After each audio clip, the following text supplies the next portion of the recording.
We are called to renew our minds. I don't think just half the time, but I think daily. Why? Because we are changing. We are people that change. We don't remain the same. We don't remain constant. We are people that change. We change our minds quicker than anyone else.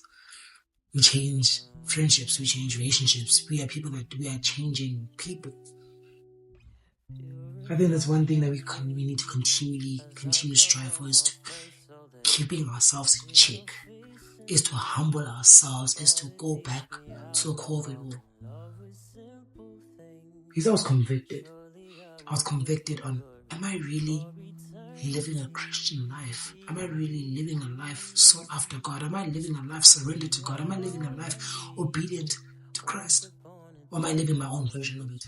Am I following my own version of God, my own version of Christianity, my own version of Christ? Am I taking up my own version of the cross? Am I saying that I'm giving Christ my suffering, but I'm not actually doing that? As I was just heavily convicted. This is why we need to renew our minds, to humble ourselves, to constantly remind ourselves of who God is. Why? Because God never changes. He remains. No matter the season, no matter the time, no matter the trial, He remains. He's constantly, he's the same. He doesn't change. This is why He is trustworthy. This is who He is. His unchanged nature is what makes Him God. He's not wavered by feelings, by circumstances, by emotions. No, He remains just, fair, straight as it is.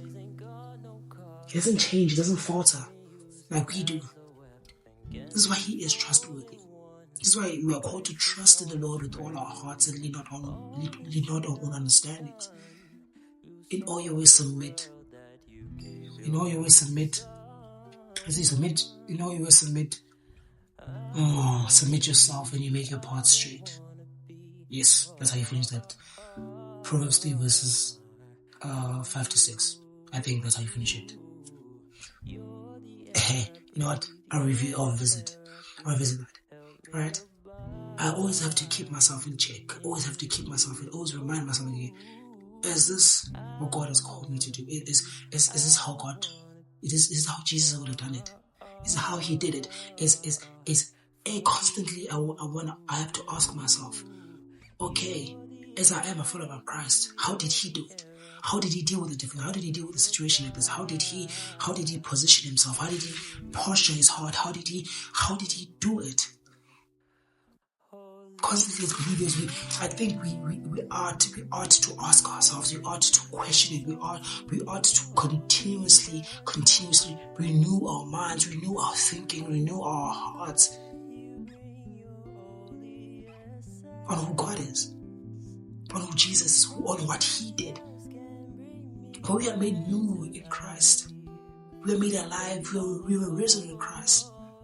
Right? We're not meant to be living in our old ways. We're not meant to be gratifying our old ways. We're not meant to be stumbling on our old lives. We're meant to walk in obedience with God, following Him wherever He goes.